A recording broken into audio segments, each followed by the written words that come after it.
జనసేన వారాహి విజయయాత్ర మూడో విడత అక్టోబర్ 10 నుంచి విశాఖపట్నంలో మీ అందరి సహకారంతో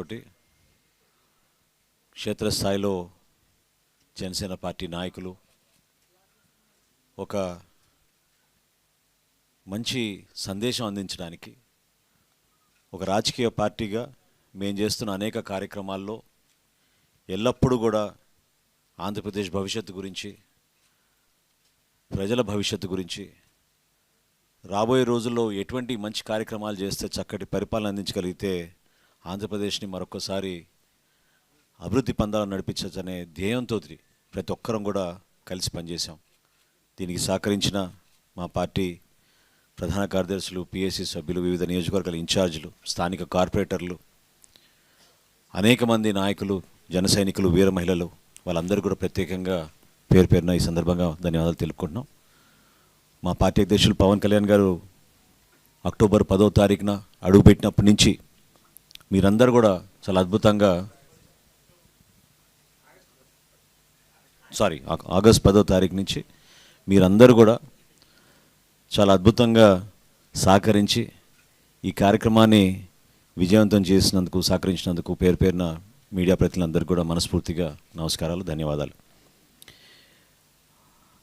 ఆగస్ట్ 10వ తారీఖున మొట్టమొదటి కార్యక్రమం జగదాంబ జంక్షన్లో జరిగిన పబ్లిక్ మీటింగ్తో ప్రారంభించుకుని అక్కడి నుంచి క్షేత్రస్థాయిలో జరుగుతున్న అరాచకాలు, ఏ విధంగా భూదోపిడీ జరుగుతోంది ఉత్తరాంధ్రలో, ప్రత్యేకంగా విశాఖపట్నాన్ని ఒక రాజధానిగా చేయాలనే సంకల్పించిన ఈ ప్రభుత్వం వెనక ఉన్న కుట్ర, వాస్తవాలేంటో పుంకాలుగా మాకు ఎప్పటి నుంచో కూడా మా పార్టీ అధ్యక్షులు పవన్ కళ్యాణ్ గారి దృష్టికి క్షేత్రస్థాయి నుంచి సామాన్యులు అనేక మంది సమాచారం అందిస్తూనే ఉన్నారు. ఆ భూములు పరిశీలించడానికి ఈ యాత్రలో భాగంగా పబ్లిక్ మీటింగ్ జగదాంబ జంక్షన్లో పూర్తయిన తర్వాత ముందుగా ప్రభుత్వం చేస్తున్న నిర్మాణాలు ఋషికొండ ప్రాంతంలో ఎందుకు అంత దాపరికంతో, అంత సీక్రసీతోటి వీళ్ళు కార్యక్రమాలు చేస్తున్నారు, ప్రజల్ని దగ్గర కూడా ఎందుకు వెళ్ళనివ్వడం లేదని అర్థం కాక క్షేత్రస్థాయిలో వెళ్ళి ఋషికొండ ప్రాంతాన్ని కూడా పరిశీలించడం జరిగింది. ఖచ్చితంగా జనసేన పార్టీ హైకోర్టులో కూడా పోరాటం చేసినప్పుడు మేము నిలబడింది ఒకే ఒక అంశం పైన, పర్యావరణాన్ని వీళ్ళు ధ్వంసం చేస్తున్నారు, ఆ ప్రాంతానికి నష్టం కలిగిస్తున్నారు, వీటి గురించి వివరించడానికి ప్రజలకు అర్థమయ్యే విధంగా చేయాలని ఒక ప్రయత్నం మా పార్టీ అధ్యక్షుడు పవన్ కళ్యాణ్ గారి పర్యటనలో చాలా స్పష్టంగా అర్థమైంది. ఋషికొండ తర్వాత నడి రోడ్లో సిటీ మధ్యన ఉన్న సిబిసిఎన్సి కాంపౌండ్లో జరిగిన కట్టడాల కోసం జరిగిన అనేక పరిణామాలు మీ అందరికీ తెలుసు. స్థానికంగా ఉన్న పార్లమెంట్ సభ్యులు వాళ్ళు ఒక అగ్రిమెంట్, ఒప్పందం చేసుకుని అక్కడున్న సోషల్ వెల్ఫేర్ హాస్టల్కి సంబంధించిన 3000 చదరపు అడుగుల స్థలాన్ని కూడా ఆక్రమించడానికి వారు ప్రయత్నం చేసినప్పుడు ఆ రోజు కూడా ఏ విధంగా మా పార్టీ కార్పొరేటర్ మూర్తి యాదవ్ గారు, మా నాయకులందరూ కూడా ఏ విధంగా నిలబడ్డారో మీ అందరికీ తెలిసిన విషయమే. ఆ భూమి పరిశీలించడమే కాకుండా దౌర్జన్యంగా వాస్తు అనే నెపం పెట్టి ఒక రోడ్ని కూడా మూసేసే పరిస్థితి మనం చూసాం. స్థానికులు అందరూ కూడా ఎంతో ఆందోళనతోటి ఆ రోడ్డు విషయంలో వాళ్ళు చాలా బాధతోటి మా పార్టీ అధ్యక్షులు వారి దృష్టికి కూడా ఆ రోజు తీసుకురావడం జరిగింది. దాని తర్వాత గాజువాకలో జరిగిన పబ్లిక్ మీటింగ్లో అక్కడున్న ప్రధాన సమస్యలు, విశాఖపట్నం స్టీల్ ప్లాంట్ గురించి, అదేవిధంగా గంగవరం పోర్టు గురించి ఒక భరోసా ఇచ్చే విధంగా మేము ఉన్నాం, మీ వెంట, ఎట్టి పరిస్థితుల్లో కూడా జనసేన పార్టీ ఏ స్థాయిలో చర్చలు జరిగినా కూడా మేము ఎప్పుడు కూడా వెనకడకుండా పార్టీ కోసం, ప్రజల కోసం, ఈ రాష్ట్రం కోసం నిలబడతామని ఒక భరోసా పవన్ కళ్యాణ్ గారు ఇవ్వడం జరిగింది. 14వ తారీఖున అనకాపల్లిలోని విసన్నపేటలో జరుగుతున్న ఒక రియల్ ఎస్టేట్ ప్రాజెక్టు, ఏ విధంగా దాదాపు 47 ఎకరాలు అక్కడున్న వాగులు, చెరువులు ఆక్రమించేసుకుని సుమారు 680 ఎకరాలతోటి అక్కడ ఊహించని విధంగా కొండల మధ్యన రియల్ ఎస్టేట్ ప్రాజెక్ట్ ఒకటి చేస్తుంటే దాన్ని కూడా సందర్శించడం జరిగింది.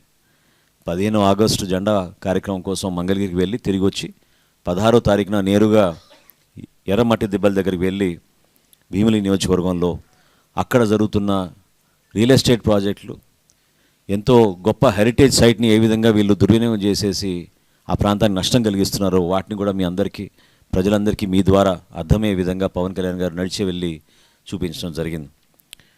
నిన్న జరిగిన జనవాణి కార్యక్రమం ఒక మానవత్వంతో ఒక భరోసా నింపే విధంగా, ప్రజల్లో ఒక ధైర్యం కూడా నింపే విధంగా. ఎందుకంటే చాలామంది పాపం సామాన్యులు వాళ్ళు వచ్చి చెప్పుకున్నప్పుడు అనేక సమస్యలు, సుమారు 340 అర్జీలు స్వీకరించాం నిన్న.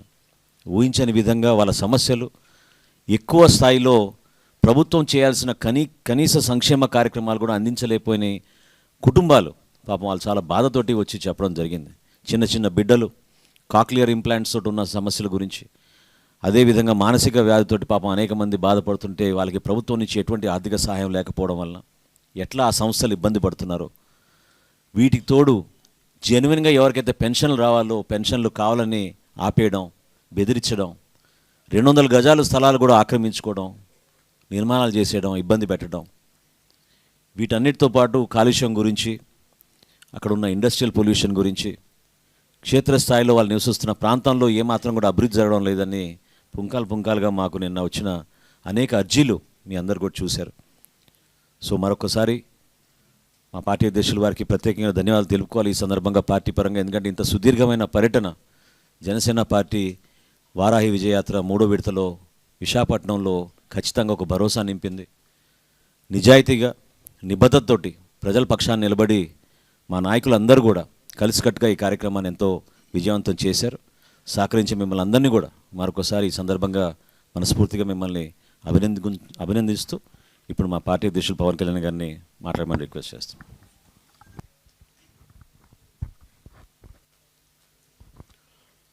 మీడియా సమావేశానికి వచ్చిన మీడియా పెద్దలందరికీ, సన్నిహితులందరికీ, మిత్రులకి,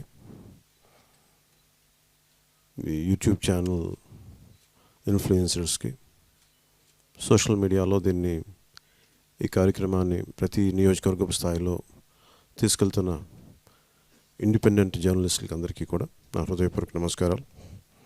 జనసేన తరపున, జనసేన నాయకుల తరపున మీ అందరికీ ఈ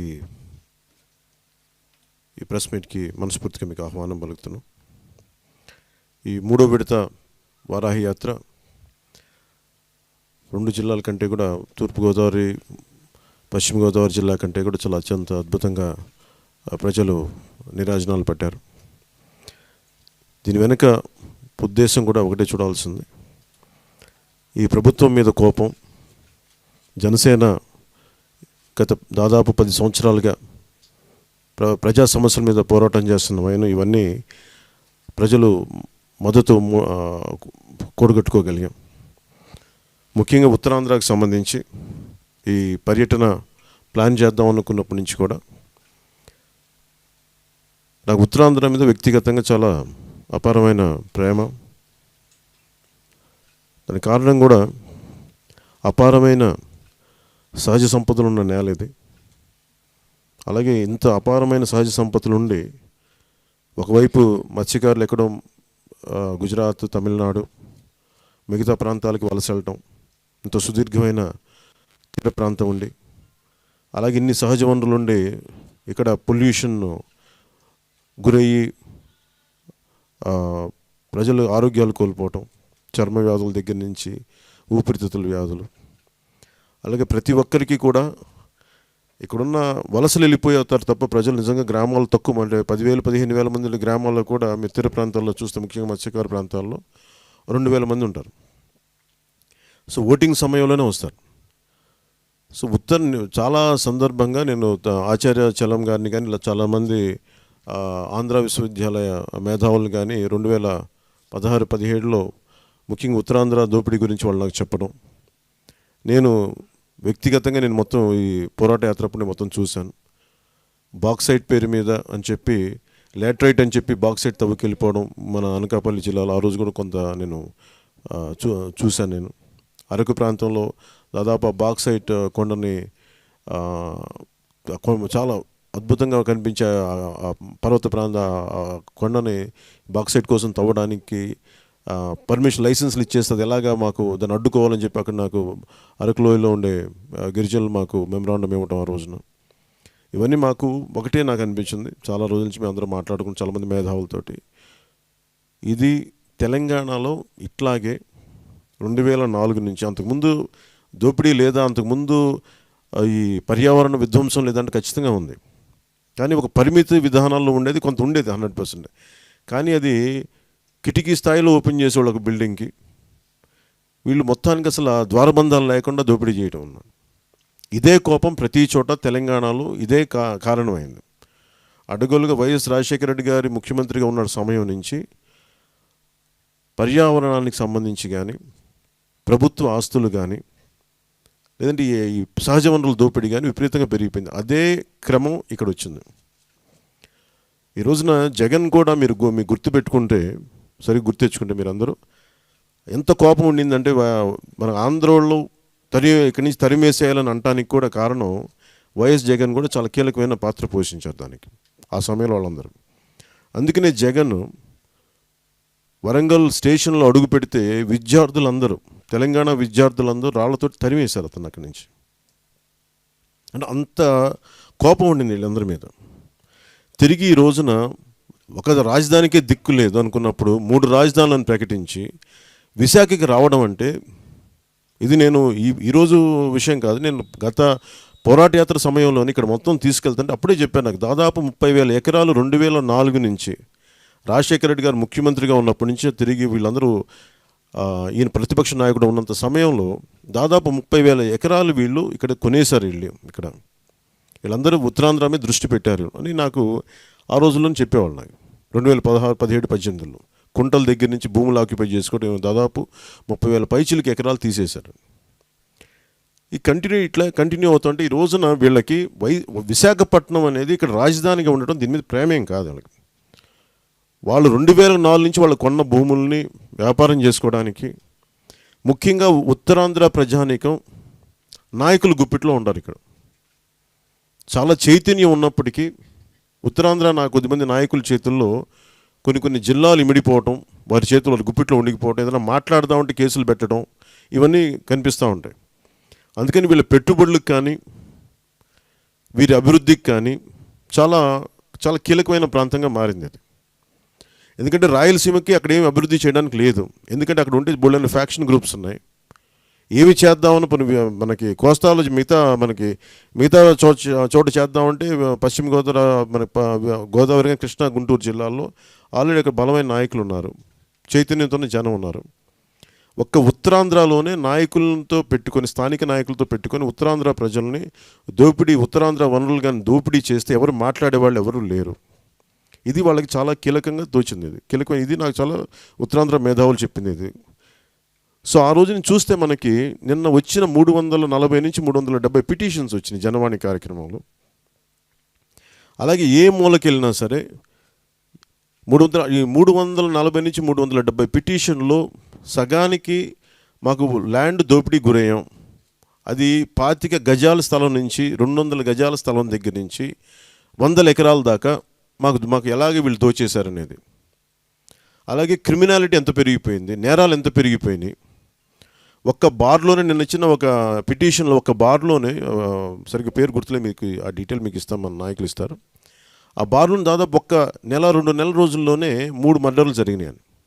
అంటే ఎంత చాలా తేలిగ్గా ఏదో చిన్నపాటి, అసలు ఏదో అప్పిచ్చాడంటే 500 రూపాయలకి ఆ రౌడీ షీట్ రావడం, ఇలా వెళ్తా నా 500 ఎప్పుడు ఇస్తావని అనగానే కత్తి తీసుకొచ్చి పీక్ కోసారు. అది కూడా నేను నా దృష్టికి వచ్చింది, అది ఆ పిటిషన్లో ఇచ్చాను. అలాగే నేను 30,000 మంది ఆడపిల్లలు అదృశ్యం అయిపోయారు, దీని గురించి ఎవరు మాట్లాడలేదు, ఒక సమీక్షలు పెట్టలేదంటే అందరూ నన్ను, ముఖ్యంగా వైసీపీ నాయకులు అందరూ నన్ను విమర్శించారు. అది కేంద్ర హోంశాఖ సహాయ మంత్రి ఎంతమంది వాళ్ళ నోట్లోంచి వచ్చిన తర్వాత వీళ్ళ నోళ్ళు కట్టుబడ్డాయి. దాంట్లో నేను చెప్పిన దానికి ఇదిగా ఈరోజు ఫస్ట్ టైం వాళ్ళు అడిగారు కనీసం ఒక్క కేసు అన్నా చూపించమన్నారు.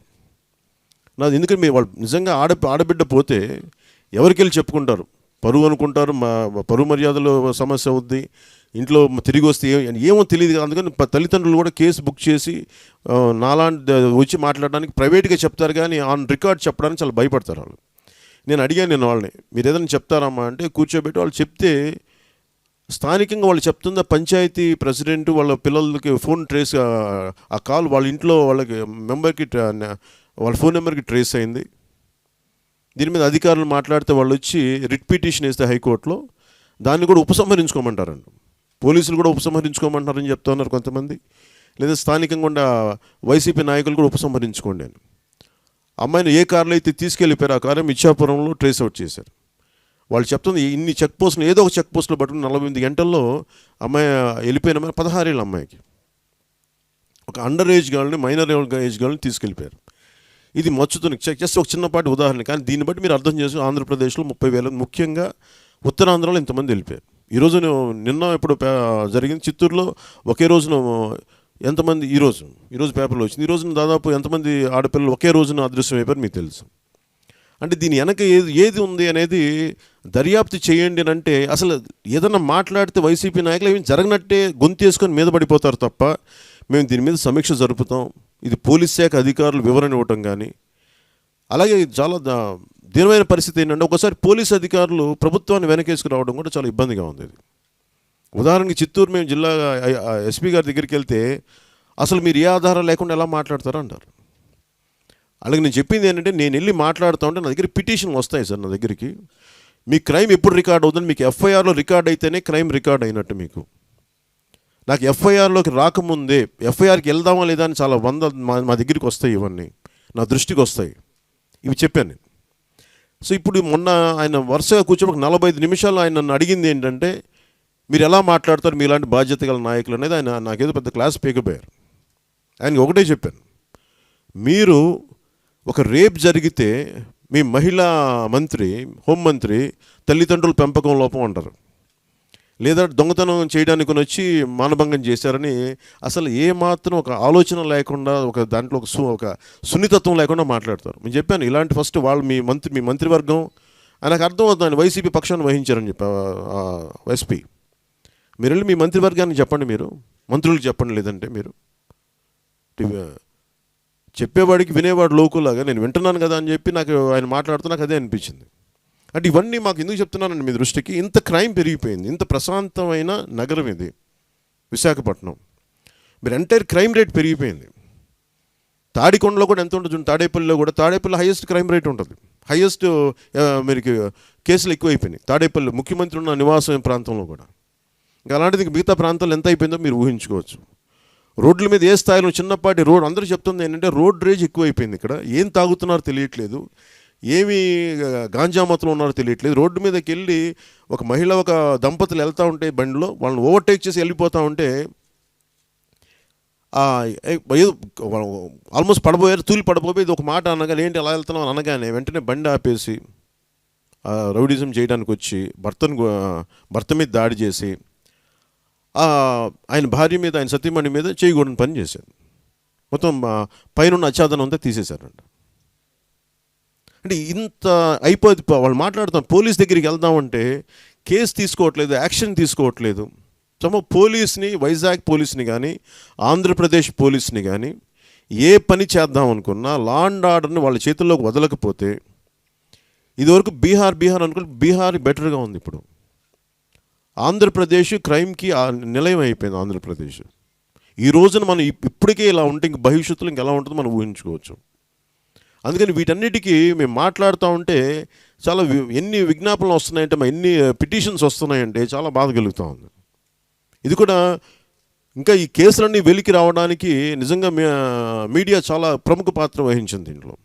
మీరు కూడా లేకపోయిన ఉంటే ఇంకెటు వెళ్ళిపోవాలో తెలిసేది కాదు. అది ఖచ్చితంగా మీకు ఈ సందర్భంలో మీకు ప్రత్యేకంగా ఈ లా అండ్ ఆర్డర్కి సంబంధించి మనం ఎంత దిగజారిపోయిందని చెప్పడానికి మీకు ప్రత్యేకంగా ఈ సందర్భంలో లా అండ్ ఆర్డర్ సంబంధించి మీకు నా కృతజ్ఞతలు తెలియజేస్తాను.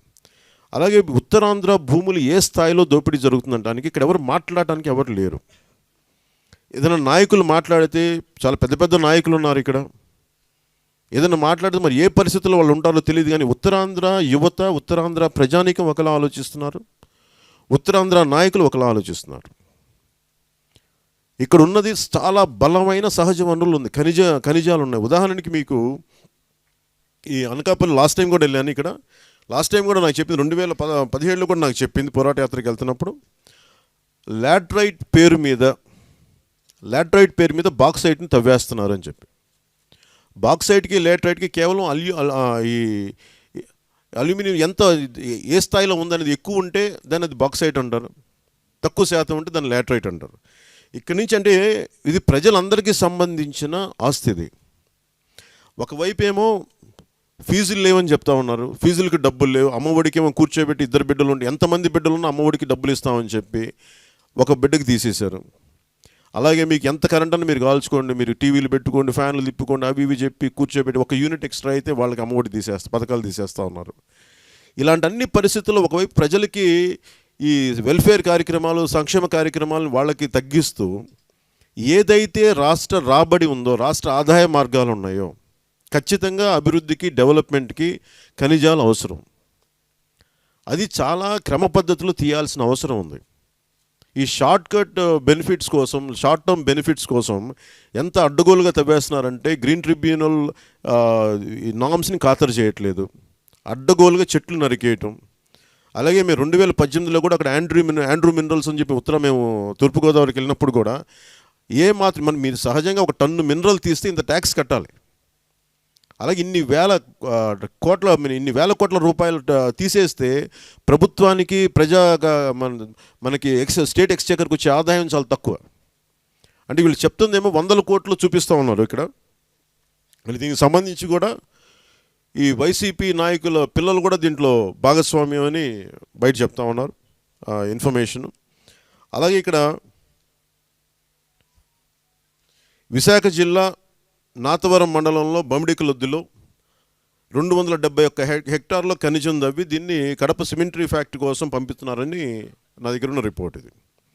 అలాగే పంచాయతీరాజ్ సహకారంతో దారి మధ్యలో ఉన్న చెట్లు నరికేసి జీవో నెంబర్ 174 ద్వారా నిధులు మంజూరు చేశారని చెప్పి. దీంట్లో రిజర్వ్ ఫారెస్ట్ 5 కిలోమీటర్స్, 5 కిలోమీటర్ల రిజర్వ్ ఫారెస్ట్ ఉంటే మాత్రం నిబంధనలు పాటించకుండా ఇష్టారాజ్యంగా కొట్టేసేది దీనికోసం.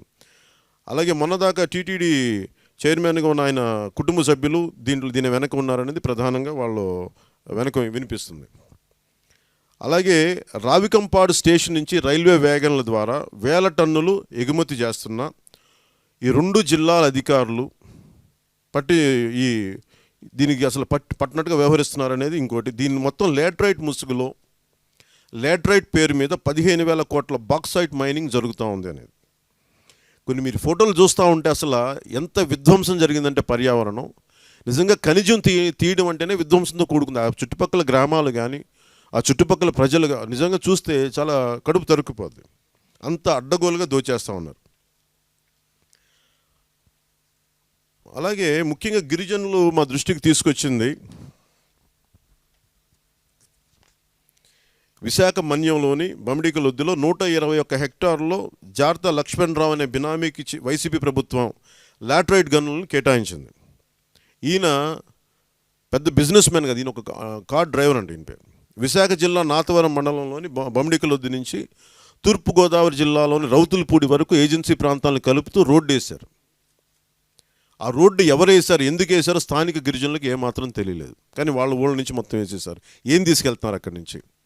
మా ఊరికి మనుషులే రారు, అలాంటి పెద్ద పెద్ద మెషిన్లు తెచ్చి పెద్ద పెద్ద రోడ్లు, అందమైన రోడ్లు వేశారు, చెట్లు నరికేశారు. అడిగిపోయినా రహదారి వచ్చిందని సంతోషిస్తే రోడ్లు వేసినప్పుడు ఎవరో భూగ్రామాల్లోకి వచ్చి ఇళ్ళకి వచ్చి కొంతమందికి బియ్యం, కొంతమంది డబ్బులు, కుర్రోళ్ళకి ఫోన్లు ఇచ్చేశారు. మాకు రోడ్డు వద్దు, డబ్బులు వద్దు, మా అడవిని ఇలాగే ఉంచండి అని చెప్పి గిరిజనులు మొత్తుకున్నా కానీ వాళ్ళ మాట వినలేదు. అలాగే తూర్పుగోదావరి ఏజెన్సీ సరిహద్దులో ఉన్న సరుగుడు పంచాయతీలో లాటరైట్ ఖనిజం ఎక్కువ ఉంది. ఈ విషయాన్ని 2010లో జియోలాజికల్ సర్వే ఆఫ్ ఇండియా, 2004లో ఇండియన్ బ్యూరో ఆఫ్ మైన్స్ చేసిన సర్వేలో నిర్ధారించారు. ప్రస్తుతం నాతవరం మండలాల్లో ఉన్న 16 గ్రామాల్లో లాటరైట్ తవ్వకాలు జరుగుతున్నాయని చెప్పి స్థానిక గిరిజనులు మా దృష్టికి తీసుకొచ్చారు. అలాగే 2009లో నాతవరం మండలానికి చెందిన లక్ష్మణరావు అనే గిరిజనుడు లాటరైట్ తవ్వకాలు జరుపుకునేందుకు అనుమతి కావాలంటూ గనుల శాఖకి దరఖాస్తు చేశాడు. 2011లో పబ్లిక్ హీరింగ్ తర్వాత అనుమతి లభించింది. కొంతకాలం తవ్వకాలు జరిపిన తర్వాత ప్రభుత్వాలు మారిపోయినాయి. ఆ తర్వాత సింగం భవానీ అనే గిరిజన మహిళకు ఈ తవ్వకాలకు అనుమతులు ఇచ్చారు. వైసీపీ సర్కార్ మళ్ళీ రావడంతో మళ్ళీ లక్ష్మణరావు పేరుతోనే అనుమతులు జరుగుతూ ఉన్నాయి. ఆటో డ్రైవర్ ఈయన లక్ష్మణరావు అని ఆయన ఆటో డ్రైవర్. ఆయన పేరు పెట్టుకొని మరి ఎవరు దోచేస్తున్నారో తెలియట్లా. ఎవరు దవ్వుతున్నారు అంటే అధికారులు చెప్పరు, దీని మీద ఇన్ఫర్మేషన్ రాదు, జీవోలు బయటికి రావు. అలాగే మనకి ఆర్టీఐ వేస్తే దాని మీద స్పందన ఉండదు. అలాగే విశాఖ జిల్లాలో ముఖ్యంగా మీరు లాటరైట్ సంబంధించి అనకాపల్లి భూగర్భ గనుల శాఖ పరిధిలోకి వస్తాయి. ఇక్కడ గనులు కానీ రెవెన్యూ అటవీ శాఖ అధికారులు అందరూ ఏకమైపోయి ఈ దోపిడీకి సహకరిస్తున్నారనేది మా దగ్గరికి వచ్చిన ఈ ఇన్ఫర్మేషన్. ఇది విశాఖ జిల్లాలో దాదాపు 6 లాటరైట్ లీజులు ఉంటే కేవలం 5టికి అనుమతి లేదు, తీసేశారు. అంటే వాటి 5 పని చేయట్లేదు, ఎందుకంటే కోర్టులో ఉన్నందుకు. కానీ హైకోర్టు తీర్పు మేరకు కేవలం ఒకే ఒక మైనింగ్ నడుస్తూ ఉంది. అది కూడా 5,000 టన్నులకే అనుమతి ఉంటే 2013 నుంచి ఇప్పటి దాకా 3 లక్షల టన్నుల లాటరైట్ అక్రమంగా తవ్వినట్టు ఈ అధికారులే మాకు ప్రత్యేకంగా చెప్తా ఉన్నారు. దీనిపైన తూర్పుగోదావరి విశాఖపట్నంలో విచారణ చేయాలని చెప్పి సంబంధిత అధికారులు కూడా తెలియజేస్తే కూడా దానికి ముందుకు వెళ్ళట్లేదు. సో మీకు ఉదాహరణకి వైసీపీ ఈ ఉత్తరాంధ్ర దోపిడీ అనడానికి కారణం ఇది. అంటే మీరు ఇంకా భూములు తీసుకుంటే భూములు ఏ స్థాయికి దోపిడీ చేశారంటే కొన్ని 100 ఎకరాలు ఉదాహరణకి మేము మొన్న అనకాపల్లికి వెళ్తే అనకాపల్లిలో మీరు చూసారు లేఅవుట్ వేశారు. లేఅవుట్లో 47 ఎకరాలు మొత్తం గెడ్డలు, నీటి గెడ్డలు అన్నీ, చాలా అరుదైన చెట్లు జాతి విధ్వంసం, దాన్ని అడ్డగోలు చదును చేశారు. దాంట్లో ఈ పట్టాభూములు ఉన్నాయి. పట్టాభూములు అసలు రోడ్డు వెళ్ళడానికి మెయిన్ రోడ్ నుంచి లోపలికి వెళ్ళాలంటే ఒక్క కారు కూడా కరెక్ట్గా పెట్టబడడం ఒక 15-12 అడుగుల్లో ఒక బండి వెళ్ళడానికి ఇబ్బంది. ఒక 8 అడుగులు వెడల్పు ఉన్న ఒక బండి వెళ్ళగలదేమో అంతే. కానీ మీరు దాన్ని దాటి ఒక 14 కిలోమీటర్ల లోపలికి వెళ్తే 100 కిలోమీటర్ల రోడ్డు ఉంది. అక్కడ 100 ఫీట్ల రోడ్డు ఉంది. 100 ఫీట్ల రోడ్డు మీరు చూడండి, 8 అడుగుల రోడ్డు నుంచి బయట లోపలికి వెళ్తే అసలు ఏముంటుంది ఇక్కడ డెవలప్మెంట్ అని వెళ్ళి చూస్తే మొత్తం కొండలు వాగులు తవ్వేసి అక్కడ అక్రమంగా లేఅవుట్ వేశారు. ఎవరు పర్మిషన్? విస్సన్నపేట మండలం, విస్సన్నపేట గ్రామం. ఎవరు దీనికి పర్మిషన్స్ ఇచ్చారు? ఏ పంచాయతీ పర్మిషన్ ఇచ్చింది? ఎవరి పర్మిషన్స్ తోటి ఇక్కడ రో హౌసులు కడతా ఉన్నారు? క్లారిటీ లేదు. అక్కడ యువత కూడా ఏం చెప్తున్నారంటే వెళ్తే, అన్న ఇక్కడ మాకు ఉద్యోగాలు వస్తున్నాయి, ఇక్కడ ఏదో రాబోతుందని చెప్పారన్న, అందుకని మేము కూడా చూస్తూ ఉన్నాం, పెద్ద మెషిన్లు వస్తూ ఉంటే మా ఊళ్ళో నుంచి ఉద్యోగాలు ఏమి లేవు, కానీ వీళ్ళు అక్రమంగా లేఅవుట్లు వేసుకుంటున్నారన్న. ఉద్యోగాలు కల్పించడం లేదు, ఉపాధి అవకాశాలు కల్పించడం లేదు, కానీ వేల కోట్లు ప్రైవేట్ వ్యక్తులకు వెళ్ళిపోతాయి, ముఖ్యంగా ప్రభుత్వంలో ఉన్న వ్యక్తులకు వెళ్ళిపోతూ ఉన్నాయి. ఈ ముఖ్యమంత్రి ఉంది, సో ఇది ఒక రియల్ ఎస్టేట్ వ్యాపారంలా చేస్తున్నాడు తప్ప రాష్ట్రాన్ని పరిపాలించట్లేదు. రియల్ ఎస్టేట్ వ్యాపారం చేస్తూ ఉన్నాడు, మైనింగ్తో వ్యాపారం చేస్తున్నాడు. ఈ ముఖ్యమంత్రి ముందు నుంచి మనం చూడాల్సింది, ఇతను వ్యాపారి బేసిక్గా. ఇతను రాజకీయ నాయకుడు కాదు. రాజకీయ నాయకుడు కొంచెం భయం ఉంటుంది, ఇతను ప్రజలు ఏమన్నా అనుకుంటారేమో అని చెప్పి, దోపిడీ చేసేవాడైనా సరే. కానీ ఈ వ్యక్తికి వ్యాపారి కాబట్టి, క్రిమినల్ సామ్రాజ్యం ఉంది కాబట్టి, ఎవరు ఏది మాట్లాడినా బెదిరించేయగలం, చిన్నపాటి జర్నలిస్ట్ని బెదిరించేయగలం. ఇది ఒక క్రిమినల్ నెక్సెస్ అయిపోయింది. ప్రతి జిల్లాలో ప్రతి నియోజకవర్గంలో ఒకడు తప్పుడు మనిషి అయితే మనం అర్థం చేసుకోగలం, ఒకడు క్రిమినల్ అయితే అర్థం చేసుకోగలం. క్రిమినాలిటీని వ్యవస్థీకృతం చేస్తే ఎట్లాగా? ఇది ఆలిగార్కీ అయిపోయింది. కొద్దిమంది కూర్చొని రాష్ట్రంలో ఇన్ని లక్షల కోట్ల ఎకానమీని, ఆర్థిక వ్యవస్థని వీళ్ళ కంట్రోల్లో, వీళ్ళ గుప్పిట్లో పెట్టు. ఎవరికి ఉద్యోగం కావాలన్నా, ఉదాహరణకి నిన్న మీకు జనవాణిలో వచ్చింది కూడా, మత్స్యకారుల మధ్యలో మత్స్యకారులకి గొడవ పెట్టేశారు. అన్న మేమందరం ఒకటే జాతి అన్న, మేమందరం మా కూర్చి సింపుల్, వలకి రింగులు ఉంటే మీకు రింగులకి లైసెన్స్ తీసుకో, అంతకుముందు లేదంట వాళ్ళు చెప్తుంది. ఆ బరువుకి కొంచెం లోతుకి వెళ్తాయని, రింగులకు కూడా మీకు లైసెన్స్ లేదని చెప్పి వాళ్ళ పోలీసులు చూస్తుండగా వీళ్ళ బోట్లు తగలబెట్టేశారు. అది నేను వచ్చి నాకు ఇది పోలీసులు చూస్తుండగా బోట్లు తగలబెట్టేశారు. ఫోటోలు తీసుకొని ఏం చేసుకుంటారని చెప్పి పోలీసుల సమక్షంలో బోట్లను తగలబెట్టేశారు. ఇంత అడ్డగోలుగా ప్రజల్ని ఇంత విభజించి పాలించడం బ్రిటిష్ చేసింది కూడా తక్కువ అనిపిస్తుంది when compare to YS Jagan is doing. ఆ స్థాయికి అడ్డగోలుగా చేస్తుంది. ఇది ఇప్పుడు ఎవరన్నా సరే నిజంగా మేల్కోకపోతే ప్రజలు ఎవరు కూడా ఈ దోపిడీ, ముఖ్యంగా ఉత్తరాంధ్ర, ఇంక ఈ దోపిడీ ఇంక మనకి తిరిగి వెనక్కి రాలేదు. కొట్టేసిన కొండలు కానీ ఉత్తి పుణ్యానికి ఒక 5,000 రూపాయలు రావడానికి పొద్దు నుంచి సాయంత్రం వరకు ఒక వాచ్మెన్ రోడ్డు మీద ఎండనక వాననక అలా ఉంటే తప్ప ఉద్యోగం రాదు. 5,000 రూపాయలు. చెత్త తీసే కార్మికుడికి పొడి చెత్త, తడి చెత్త అని చెప్పి మాట్లాడటానికేమో కూర్చోబెట్టి మా పొద్దున్న నుంచి సాయంత్రం వరకు పని చేయాలి. ఏ పని చేయకుండా కేవలం పైరివీలతోటి వేల కోట్లు సంపాదించే ఈ రాజకీయ వైన ఒక ఆంధ్రప్రదేశ్లోనే ఈ స్థాయికి వెళ్ళిపోయింది. ఇంతకుముందు మనం తెలంగాణలో ఏదైనా జరిగితే తెలంగాణ వాదంతో తన్ని తగలేశారు. ఇక్కడ మనం వీళ్ళు ఎలా తన్ని తగలేయాలో తెలియట్లేదు. తన్ని తగలేసి అందరూ ఇది ఒక వర్గం, ఒక రాజకీయ వర్గం అయిపోయింది. వేరే ప్రాంతం నుంచి రాలేదు, అందరూ ఒకటే రాష్ట్రం నుంచి వచ్చారు. అలాగే ఇవన్నీ చూస్తే మనకి మొత్తం రాయలసీమను కూడా వదిలేసి మొత్తం ఉత్తరాంధ్ర దోపిడీకి వీళ్ళు శ్రీకారం చుట్టారు. వీళ్ళు ఇక్కడ మనకు రాయలసీమలో ఏదైనా చేద్దామంటే అక్కడ స్థానికంగా కొన్ని ఫ్యాక్షన్ గ్రూప్స్, కొన్ని బలమైన వర్గాలు ఉంటాయి కాబట్టి అంత దోపిడీ కుదరదు అక్కడ. సో ఆంధ్రప్రదేశ్ మొత్తం మీద యువతకి ఉపాధి అవకాశాలు లేకుండా, ఉద్యోగ అవకాశాలు లేకుండా, ఎవ్వరు కూడా ఒక చిన్నపాటి వ్యాపారం చేద్దామంటే కూడా కమిషన్లు, చిన్నపాటి దిగువ ఒక వార్డు మెంబర్ స్థాయి నుంచి కూడా పని జరగనివాడు. ఇక్కడ అధికారులు ఎలాగ ఇబ్బంది పెడుతున్నారని చెప్తా ఉన్నారు చాలామంది అధికారులు. నిన్న వచ్చిన జనవాణి కంప్లైంట్స్లో ఇల్లు కట్టుకుందామంటే వాళ్ళు చాలా ఓపెన్గా చెప్తున్నారు. ఇక్కడే మన గాజువాక 77కు సంబంధించి 97 వార్డులో ఒక ఫిక్స్ చేశారు. నువ్వు ఇల్లు కొట్టు పెట్టుకోవాలంటే ఇన్ని వేలు, ఇల్లు నువ్వు ఇంకొక ఫ్లోర్ వేసుకోవాలంటే 50,000, ఇది ఒక చిన్న షాప్ పెట్టుకోవాలంటే 25,000, ఇంకేదైనా కావాలంటే 75,000, 1,50,000 ఇలాగనమాట. ఇది ఒక రేట్ పెట్టేశారండి అంత. స్థానిక కార్పొరేట్లు కానీ, స్థానిక వార్డు నాయకులు కానీ. సో ఇది ఎందుకు ఉంది అంటే వీళ్ళందరినీ కరెక్ట్ చేయాల్సింది వాళ్ళే లంచాలు తీసుకున్నప్పుడు ఇది ఒక పరంపర అయిపోయింది. సో ప్రజలు ఇంత నలిగిపోతూ ఉన్నారు. ఆగనంపూడి అనేది ఈ టోల్ గేటు గత 25 సంవత్సరాల నుంచి నడుస్తూ ఉందన్న. ఇక్కడ మా పక్క నుండి మా గ్రామంకి వెళ్ళడానికి చుట్టూ 3 కిలోమీటర్లు తిరిగి రావాల్సి వస్తుంది. మాకు ఎంతకాలం ఈ దోపిడీ అని 25 సంవత్సరాల నుంచి ఒక యూపీ, మొన్న కూడా ఇప్పుడు ఎవరిది కంటే యూపీ కంపెనీకి ఇచ్చేస్తూ ఉన్నారు. ఇది ఉత్తరప్రదేశ్ సంబంధించిన కంపెనీ. ఇంకెంతకాలం 25 సంవత్సరాలు దోపిడీ చేసింది చాలదా మమ్మల్ని. దీని మీద ఒక వైసీపీ నాయకుడు స్పందించడు. అసలు మీరు అలాగే ముఖ్యంగా ఆడపిల్లల అదృశ్యం మీద కానీ, అలాగే మేము ఇంకా భవిష్యత్తులో చేయబోయే దాంట్లో ముఖ్యంగా ఉత్తరాంధ్రకు సంబంధించి ఈ మన్యం ప్రాంతంలో దోపిడీలు ఎలా జరుగుతున్నాయి, ఖనిజ తవ్వకాలు ఎలా జరుగుతున్నాయి, అలాగే ఎవరెవరు ఎక్కడెక్కడ ఏ విధంగా నష్టపోయారు. ఉదాహరణ నేను బాధలో కూడా స్కూల్స్ ఎక్కడో దూరం నుంచి, విజయనగరం నుంచి, సాలూరు దగ్గర నుంచి 2 చెల్లెళ్ళని పట్టుకొని వచ్చి ఆ అబ్బాయి పాపం రావడానికి డబ్బులు లేవు, వాళ్ళని వెళ్ళి బతిలాడుకొని వెళ్ళి దారిలో ఉన్న లిఫ్ట్ అడిగి వచ్చి, అన్న ఇక్కడ మాకు స్కూల్ లేదన్నా, ఇక్కడ కూర్చొని ఫోటోల వరకు బాగుంది జగన్ చెప్పేది, అమ్మఒడని పాపని ఇలా కూర్చోబెట్టుకొని బీ ఫర్ బాంబ్ అని, ఎస్ ఫర్ స్కామ్ అని రాయించేశాడు చక్కగా. కానీ స్కూళ్ళ కప్పులు లేవు, ఇక్కడ స్కూళ్ళు లేవు. చూస్తానికి పెద్ద ఏలూరు అనేది పెద్ద పట్టణం, అది డిగ్రీ కాలేజీకి చెట్ల కింద చెప్తాను. నేను ముందు నమ్మలేదు, మరీ కూర్చోబెట్టి నాకు కావాలని చెప్తున్నారేమో. లేదన్నా మీరు చూడండి వచ్చి అంటే నేను వెళ్ళి మనిషిని పంపించి నేను చూస్తే పాపం నిజంగా లిటరల్గా చెట్ల కింద కూర్చొని చెప్తున్నారు పాఠాలు. వాళ్ళల్లో పాపం చూపు సరిగ్గా లేని విద్యార్థులు చాలామంది, టీచర్స్ వాళ్ళ కోసం ఎంత గొప్ప టీచర్లు అంటే అక్కడ వాళ్ళ కోసం బ్రెయిలీ నేర్చుకొని మరి పాఠాలు చెప్తా ఉన్నారంట. అంటే ఈ దేశంలో విద్యా వ్యవస్థ అలా అయిపోయింది. ఈ రాష్ట్రంలో జేఎన్యూ కాలేజ్లోనే, జేఎన్యూ యూనివర్సిటీలో మన ఎవరితో మాట్లాడుతూ ఉంటే ఎంత ఉంటుంది ఫీజు నన్ను అడుగుతూ ఉన్నాడు అబ్బాయి.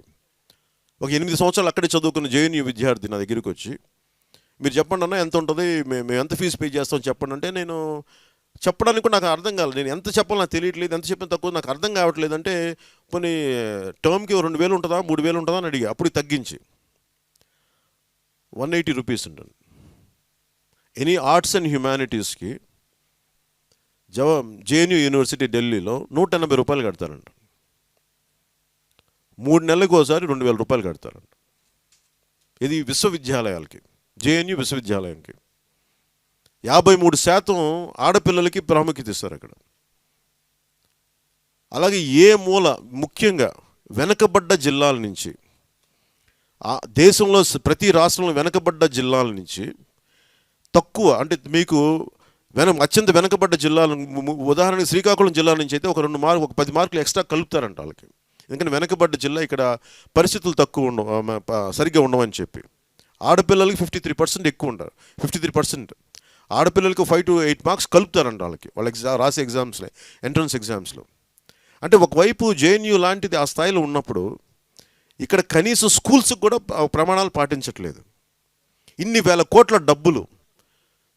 అసలు మాకు మద్యం మీద ఆదాయం వద్దన్న వ్యక్తి ఈ రోజున 93,000 కోట్లు పైచులకు సంపాదించాడు. భవిష్యత్తులో అది వీళ్ళు దిగేటప్పటికి 1,25,000 కోట్లు. దీంట్లో వీళ్ళు చూపించేది మూడొంతులే చూపిస్తున్నారు, ఒక వంతు చూపించట్లా. అన్ని డిజిటల్ పేమెంట్స్ అని చెప్పి ఈ సారా షాపుల్లో మటుకు డిజిటల్ పేమెంట్స్ లేవు.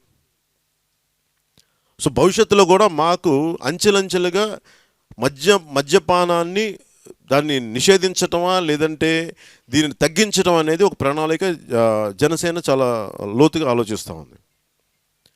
అలాగే దీని మీద ముఖ్యంగా డీ అడిక్షన్ సెంటర్స్ ఉండాలి అనేది మా అందరి అభిమతం. డీ అడిక్షన్ సెంటర్స్, అలాగే గంజాయి డీ అడిక్షన్ సెంటర్స్, వాళ్ళకి ఆ డీ అడిక్షన్లో చేర్పించినందుకు వాళ్ళకి ఎంతో కొంత ఒక స్టైఫండ్ లాగా ఇవ్వటం వాళ్ళకి, ఇలాంటివన్నీ మాకు ఆలోచన. దాని భవిష్యత్తులో కార్యక్రమాలు మేము అందరూ కూర్చొని దాని మీద ఒక బలమైన పాలసీగా మీకు తెలియజేస్తాం.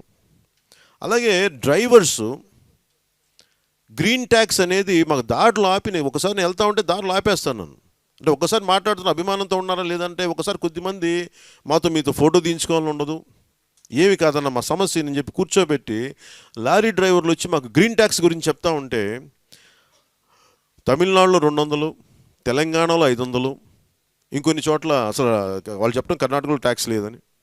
సో మొత్తం మీద చూస్తే కొంచెం అటు ఇటు తేడాలతోటి ఎంత తేడా ఉందంటే ఇక్కడ ఆంధ్రప్రదేశ్లో ట్యాక్స్లు ఒకవైపు ట్యాక్సులు పన్నులు మయం చేశాడు రాష్ట్రాన్ని. అసలు చెత్త అనే దానికి ట్యాక్స్ ఇవ్వాల్సిన అవసరం లేని చెత్త ట్యాక్స్ పెట్టాడు దీని మీద 100 రూపాయలు. అలాగే గ్రీన్ ట్యాక్స్కి సంబంధించి అసలు భరించలేనంతగా ప్రతి 3 నెలలకి మేము కూర్చోబెట్టి వేలకు వేల రూపాయలు ఎక్కడి నుంచి కట్టగలం అన్నాం మేము. వేలకు వేల రూపాయలు. ఆటో డ్రైవర్లు అనేది ఏంటంటే మాకు ఇవ్వడానికే వాహన మిత్రులను ఒక పథకం కూర్చోబెట్టి మాలో కొద్దిమందికి ఇస్తాడు. అదే ఆడవాళ్ళ పేరు మీద అంటే వాళ్ళకి రాదు, అదే ఓనర్ పేరు మీద అంటే ఓనర్కి వెళ్ళిపోతే మాకు రాదు అని చెప్పి వాటిలో కూడా అవకతవకలతోటి పని ఉన్న చిన్నపాటి చొక్కా తీసి మేము పక్కన ఆపుదామని వేడిగా అనుకుంటే మాకు కరెక్ట్గా అదే టైంకి కానిస్టేబుల్స్ పోలీసు వాళ్ళు వచ్చి మీకు ఫైన్ వేస్తారు. మాకు ఎందుకు ఫైన్ వేస్తారు నేను పోలీసు వాళ్ళని అడిగితే ఇది మాకు ఇచ్చిన ఆర్డర్ సార్, మాకు ఇంత కలెక్ట్ చేయమని మాకు ఆదేశాలు ఉన్నాయి. మాకు ఒకసారి పోలీసు ఏ స్థాయికి వెళ్ళిపోయారంటే కూర్చోబెట్టి వాళ్ళు మాట్లాడుతూ ఉంటే మాకు ఆదేశాలు ఉన్నాయి సార్, మేము ఇంత కలెక్ట్ చేయాలని చెప్పి అసలు ఏదైతే ఆదాయం వద్దనుకుంటున్నాడో కూర్చోబెట్టితను వాళ్ళకి డైరెక్షన్స్ ఇచ్చేస్తున్నాడు. మాకు ఇంత ఆదేశాలు, మాకు మీకు ఇన్ని కోట్లు కలెక్ట్ చేయాలి ఈ విత్ ఇన్ స్టిపులేటెడ్ టైంలోని. ఇలా ప్రతి చోట విపరీతంగా ట్యాక్సులు పెంచేయటం, స్కూల్ ఫీజులు పెంచేయటం, ఎయిడెడ్ స్కూల్స్కి ఎయిడ్ తీసేయటం. 3 లక్షల మంది విద్యార్థులు గవర్నమెంట్ స్కూల్స్ నుంచి ఉపసంహరించుకున్నారు. ఇటీలి పేరు తెలియట్లేదు. సో ఇలా ఎటు చూసినా కానీ ఈ దోపిడీ వైసీపీ తాలూకు ఈ దోపిడీ కానీ అడ్డగోలుగా వాళ్ళు బలిసిపోతా ఉన్నారు వైసీపీ వాళ్ళు. ఈ మాట కొంచెం ఇబ్బందిగా ఉండొచ్చు, కానీ నాకు రోడ్డు మీదకి వెళ్ళి మాట్లాడుతున్నా నాకు అదే అనిపిస్తూ ఉంది. ఒక్కళ్ళ దగ్గర మీరు ఊహించిన ఇంత డబ్బు చేరిపోతే ఇంకా మామూలు సామాన్యుడు బతికే పరిస్థితి ఉంటుందా ఇక్కడ? వాళ్ళకేమో డబ్బులు వేల కోట్లు లెక్కలేదు, ఇక్కడేమో 100. ఇప్పుడు చూడండి, మీరు ఈ గ్రీన్ ట్యాక్స్ కోసం డ్రైవర్లు 100 రూపాయలు, 500 రూపాయలు, 1000 రూపాయల కోసం బాధపడతా ఉంటే ఒక్కొక్క ఈ వైసీపీ లీడర్ల దగ్గర వేల కోట్ల రూపాయలు. ఈ ముఖ్యమంత్రి దగ్గరేమో కొన్ని ఇంకా ఎన్ని కోట్లు చెప్పలేము, అది 1,00,000 కోట్లు, 1,50,000 కోట్లు తెలియదు. స్టేట్ ఎక్స్చెక్కర్ ఏమో బలహీనం అయిపోతూ ఉంది, ట్యాక్సులతోటేమో నడుపుతూ ఉన్నారు. సంక్షేమ కార్యక్రమాలు ఇచ్చేస్తామని చెప్పి ఒక కథలు చెప్పి దోపిడీ చేస్తూ ఉన్నారు. మనకి స్టేట్ ఎక్స్చెక్కర్ రాష్ట్ర ఖజానాకి రావాల్సిన ఈ సహజ వనరుల సంపద మీద ట్యాక్స్ లేదు, అసలు అడ్డగోలుగా పట్టుకెళ్ళిపోతున్నారు. పొద్దున్నుంచి ప్రతి సామాన్యుడి దేశంలో పొద్దుటి నుంచి 8 నుంచి 10 గంటలు 12 గంటలు ఒళ్ళు నలిగితే తప్ప ఒక కుటుంబాన్ని గడపలేడు. ఒక 4 కుటుంబం రావాలి, కనీసం 15 నుంచి 20 వేల రూపాయలు రావాలి. ఒక 5,000 రూపాయలతో కూర్చోబెట్టి పొద్దున్నుంచి సాయంత్రం వరకు నడిపితే వీళ్ళకి మటుకు వేలకు వేల కోట్లు, 100కి 100 కోట్లు సంపాదించారు. ఇసుకని కానీ, సహజ వనరులని కానీ, రియల్ ఎస్టేట్ దందాన్ని కానీ, ఇవన్నీ చూస్తే చాలా చాలా బాధగా ఉంది.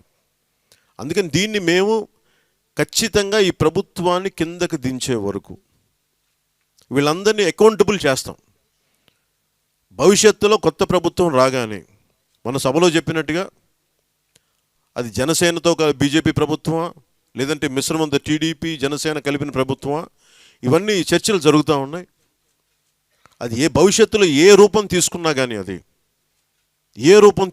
కానీ ఇది ఖచ్చితంగా చేసిన వాళ్ళందరినీ కూడా బాధ్యత వహించేలా చేస్తాం. ఏ అధికారులు అయితే వీళ్ళు కొమ్ము కాస్తున్నారో, ఏ శాసనసభ్యులు కానీ ఏ పొలిటికల్ లీడర్స్ వైసీపీ లీడర్స్ తప్పులు చేశారో వీళ్ళందరినీ ప్రజలకి జవాబుదారీతనం వహించేలాగా చర్యలు తీసుకుంటాం ఖచ్చితంగా. అలాగే నేను మాట్లాడింది కూడా మొన్న చాలాసార్లు ఇది చెప్పన్నారు. నేను ముఖ్యమంత్రి పదవికి నేను సంసిద్ధంగా ఉన్నా అని చెప్పి పిఠాపురంలో చెప్పాను, మన జగదాంబసేన మన ఈ గాజువాక సభలో కూడా చెప్పాను. దానికి కారణం నేను మాట్లాడింది ఏంటంటే, ఒక జర్నలిస్ట్ కావడానికి చాలా అవగాహన కావాలి. ఒక సమస్య మీద మాట్లాడాలంటే అలా ప్రతిదీ ఒక డాక్టర్ చదవాలంటే, ఒక డాక్టర్గా ప్రాక్టీస్ చేయాలని 5 సంవత్సరాలు చదవాలి. దాంట్లో పీజీ చేయాలని 2-3 సంవత్సరాలు చదవాలి. సో ప్రతి ఒక్కరి కనీసం ఒక దశాబ్దం ఉంటే తప్ప దాంట్లో ఒక పరిణితి రాదు.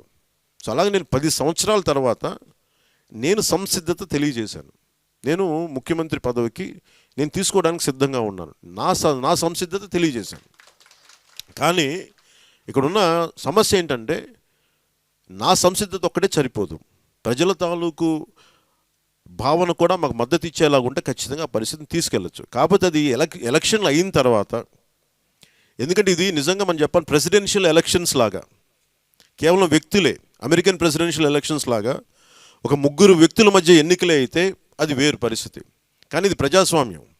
శాసనసభ్యులు వాళ్ళు ఎన్నుకోవాలి వాళ్ళ నాయకుడిని. సో శాసనసభ ఇక్కడ కూర్చోబెట్టి ఎమ్మెల్యేలు ఎన్నికే చాలా కీలకమైంది. నేను ఎంత ప్రభావితం చేసిన వ్యక్తినే అయ్యుండొచ్చు. నేను ఎక్కడికి వెళ్ళినా, తమిళనాడు కానీ, తెలంగాణ కానీ, లేదంటే మన కేరళ, కర్ణాటక వెళ్ళినా కానీ నాకు అపారమైన జనసందోహం వస్తారు. అది నా వ్యక్తిగతంగా నాకున్న కనెక్ట్ అది. కానీ అది మన నాయకులకి తీసుకురావాలంటే మా నాయకులు కూడా ప్రత్యేకించి ఎమ్మెల్యే అభ్యర్థులుగా పోటీ చేస్తున్న వాళ్ళు కూడా దాని మీద కొంత విపరీతం కృషి చేయాలి. అది ప్రజల్లో నమ్మకం రావాలి. సో ఈ ప్రాసెస్లో నేను నాయకత్వాన్ని పెంపొందింపజేస్తున్నాను, బలోపేతం చేస్తున్నాను. కానీ ఈ ప్రాసెస్లో ఓటు చీలకూడదనేదే నా ఉద్దేశం.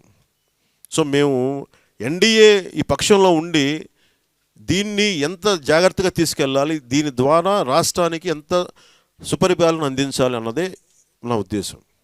సో మా అందరి ఉద్దేశం కూడా అదే.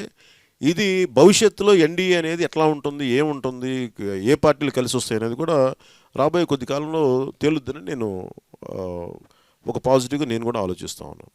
అండ్ నాకు ప్రత్యేకించి మీడియా సన్నిహితులకి, పెద్దలకి, అందరికీ కూడా, మీ సంస్థ యజమానులకు కూడా ప్రతి ఒక్కరికి నా హృదయపూర్వక కృతజ్ఞతలు తెలియజేసుకుంటూ ఈ కార్యక్రమాన్ని చాలా ఈ 3వ వారాహి విజయయాత్రని మా అందరికీ, ప్రజలందరికీ చేరువయ్యేలాగా పార్టీని బలోపేతంలా చేసిన మా జనరల్ సెక్రటరీస్కి, మా నియోజకవర్గ ఇన్ఛార్జీలకి, మా కార్పొరేటర్స్కి, మా ఈ స్థానిక ఎన్నికల్లో పోటీ చేసిన అభ్యర్థులందరికీ, పంచాయతీల్లో పోటీ చేసిన ప్రతి అభ్యర్థులందరికీ, జనసేన సైనికులకు, వీరమహిళలకు ప్రత్యేకించి నా హృదయపూర్వక కృతజ్ఞతలు తెలియజేసుకుంటూ మీ అందరికీ మరోమారు కృతజ్ఞతలు తెలియజేస్తున్నాను. థ్యాంక్ యూ అండ్ జై హింద్.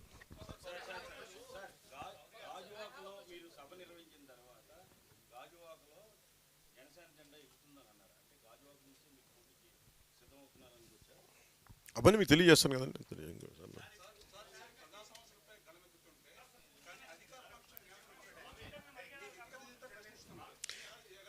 అంటే ఇది సార్, ఇది ఒకటేంటంటే చాలా వీకెస్ట్ ఆర్గ్యుమెంట్ సార్, చాలా వీకెస్ట్ ఆర్గ్యుమెంట్. ఒక వ్యక్తి పాలసీల గురించి మాట్లాడుతుంటే, నేను లాస్ట్ టైం కూడా చెప్పాను, very dead old rhetoric technique, అది ఎడ్ హామినం అంటాం. అంటే ఒక వ్యక్తి మాట్లాడుతూ ఉంటే అతని క్యారెక్టర్, అతని వ్యక్తిగతంగా దోషం చేయడం. అంటే నేను కొంచెం చాలాసార్లు చెప్తూ ఉంటాను, నేను చాలా సున్నితంగా కనిపించచ్చు, కానీ నేను అంత సున్నితమైన మనిషిని కాదు. అంటే నన్ను వ్యక్తిగతంగా వాళ్ళు తిడతానంటే సంతోషంగా తిట్టుకోండి, ఎందుకంటే ఇంక నేను ఆప్ చేయలేను ఇంక దానికి. ఒక నిమిషం లెట్ మీ ఫినిష్. సో నన్ను వ్యక్తిగతంగా తిడుతుంటే కూడా నాకేం ఇబ్బంది ఏమి రాదు. ఎందుకంటే నేను ఇది కూర్చోబెట్టి ప్రజల కోసం తిట్లు తినడానికి నేను సంసిద్ధంగా ఉన్నాను. వాళ్ళు నన్ను వ్యక్తిగతంగా తిట్టనివ్వండి, ఏదన్నా చేయనివ్వండి, కానీ నా నోట్లో నుంచి వాళ్ళ సమస్య, వాళ్ళు చేస్తున్న రాష్ట్రానికి కలిగిస్తున్న నష్టాలను అయితే మటుకు బయటికి తీసుకొచ్చే తీరుతాను.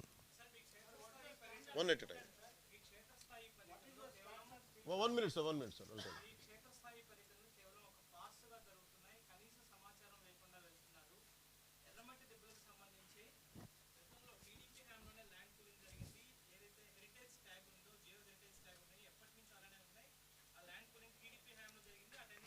నేనేమంటానంటే టీడీపీ హయాంలో తప్పు చేసి నువ్వు కరెక్ట్ చేయంటున్నాను కదా.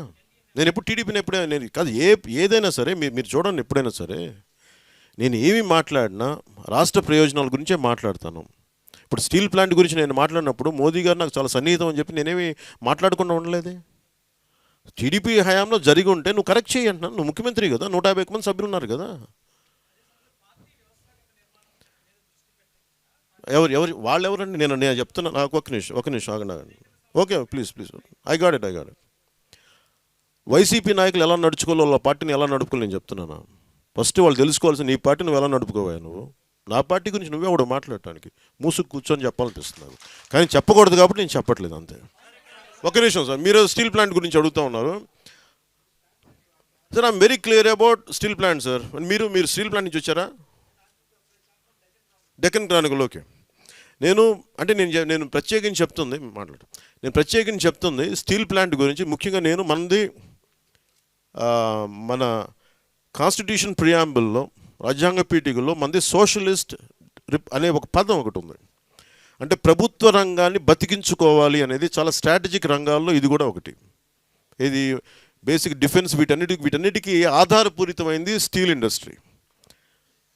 ఏదైనా సరే డిఫెన్స్ నిర్మాణం కానీ, లేదంటే మీకు స్పేస్ కానీ, ఇవన్నీ చాలా కీలకమైన స్ట్రాటజిక్. దీంట్లో వీటన్నిటికీ ఇనుము అనేది, స్టీల్ అనేది చాలా కీలకమైంది. సో దానికి సంబంధించి ఇట్స్ వెరీ స్ట్రాటజిక్ అనేది మా అందరి వ్యక్తిగత అభిప్రాయం. అలాగే మనకి సోషలిస్ట్ ట్యాగ్ ఉన్నది కాబట్టి మనకి ఖచ్చితంగా ప్రభుత్వ రంగ సంస్థలే కాకుండా సహకార రంగ సంస్థలు కూడా బతకనివ్వాలి అనేది మా అందరి జనసేన అభిప్రాయం. దాని దిశగా కృషి చేస్తాం. ప్రధానమంత్రి గారి దగ్గరికి కూడా, హోంమంత్రి గారి దగ్గరికి కూడా ఆయన తీసుకెళ్తే వీళ్ళందరూ భయపడతారు. జగన్ భయపడతాడు, కూర్చోబెట్టి స్టీల్ ప్లాంట్ గురించి ఒక మాట పలకరీళ్ళు.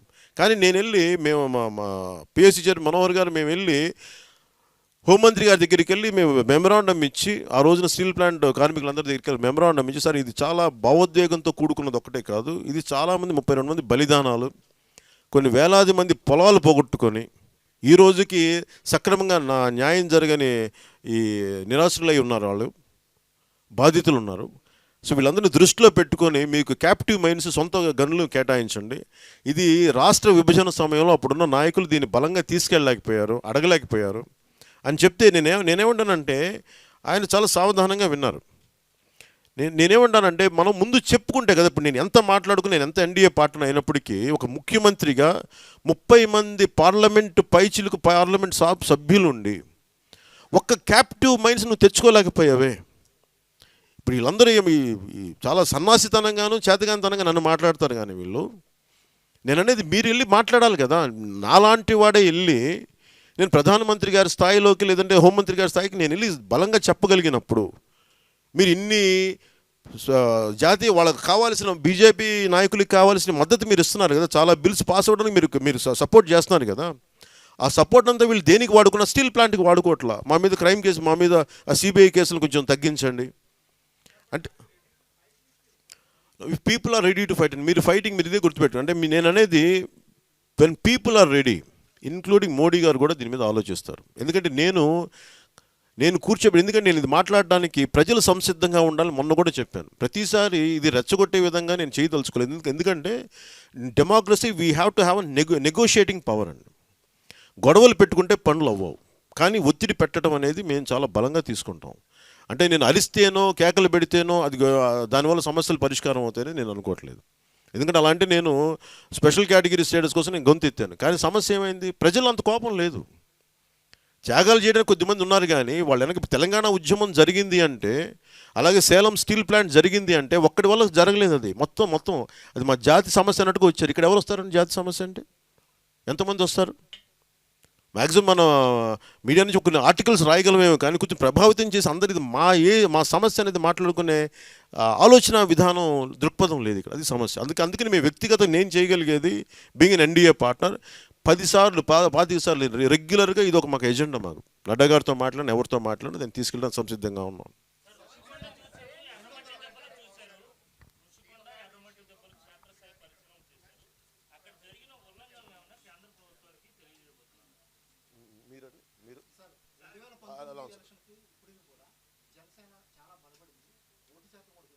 మమ్మల్ని అభిమానించే యూత్ అప్పుడు ఓట్లు లేకపోయినా ఇప్పుడు ఓట్లు వచ్చింది.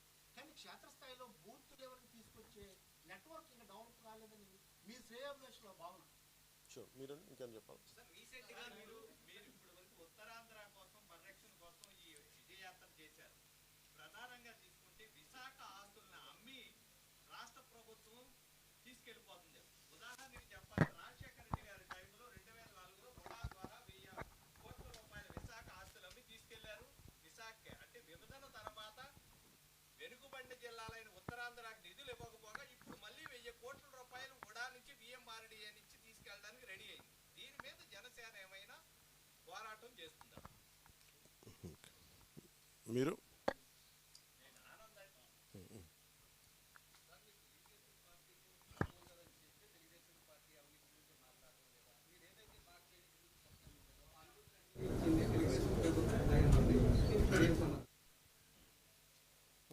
ఆయన సాక్షి రిపోర్టర్ అయితే నాకు బాధ్యత ఉందండి. అంటే మేము సాక్షి రిపోర్టర్ అని చెప్తా ఉంటే I respect you.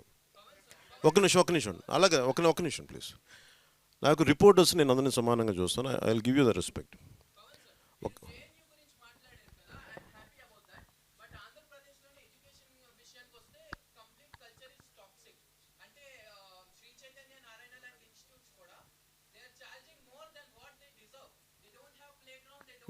Yeah I agree with you.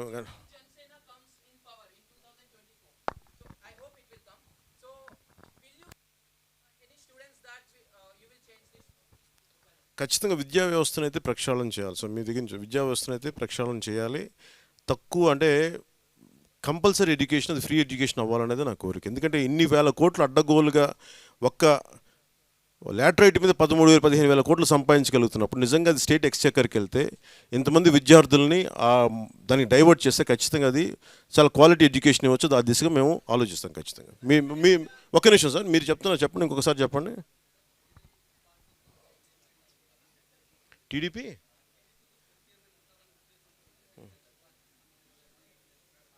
ఖచ్చితంగా నేను అలాగే ఒకటి అలా వినండి. నేను మీరు ఒక వైసీపీ ఎజెండాతో వచ్చారు. First of all I give you respect as unlike me owner లాగా కాకుండా. మీ ఓనర్ గారు ఏం చేస్తారు, మీరు వేరే పేపర్లు గెడవడం వేస్తారు. నేను అట్లా అంటలా. First I respect you as first of all. మీరు సాక్షి పేపర్ కాదు, as a journalist I respect you. మీరు అంటుంది టీడీపీ కోసం వీటి కోసం మేము టీడీపీ అక్రమాలు అన్యాయాలను కూర్చొని నిజంగా మాట్లాడాలంటే ప్రతి పార్టీలో కూడా, ప్రతి పార్టీ పాలనలో కూడా అవకతవకలు ఉంటే అది మీరు గుర్తుపెట్టుకోవాల్సింది. నేను ఒక పాలసీ నచ్చనప్పుడు నేను ప్రధానమంత్రి గారికి సంబంధించి నేను మాట్లాడినోండి, అలాగే టీడీపీ హయాంలో ప్రతి సమస్య ఉంటే నేను కూర్చోబెట్టి జన్మభూమి కమిటీ నుంచి కూడా నేను మాట్లాడినవాడిని.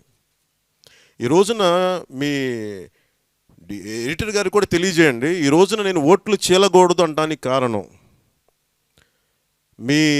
మీ పేపర్ ఓనరే. దీనికి కారణం రీజన్ ఏంటంటే చెప్తాను, ప్రామిస్ చెప్తున్నాను కాదు, సాక్షి పేపర్ ఓనర్ కారణం ఏది, నేను ఓటు చీలకూడదు అంటాను. ఎందుకంటే నిజంగా కనుక 151 సభ్యులుండి ఆయన అద్భుతంగా పాలన చేస్తే నాకంటే సంతోషించేవాడు ఉండడు. నువ్వు పాలన చేయకపోగా నువ్వు లా అండ్ ఆర్డర్ని డిటోరియేట్ చేసి 30,000 మంది అమ్మాయిల అదృశ్యమైతే సమీక్ష కూడా పెట్టకుండా వేలాది కోట్ల నువ్వు కూర్చోబెట్టి సహజ వనరులను దోచేస్తూ ఉంటే నాకు టీడీపీ వాళ్ళు బెటర్ అనిపించారండి. అంతే సమస్య. Thank you sir. జై హింద్. కరెక్ట్ సమాధానం ఇచ్చాలి.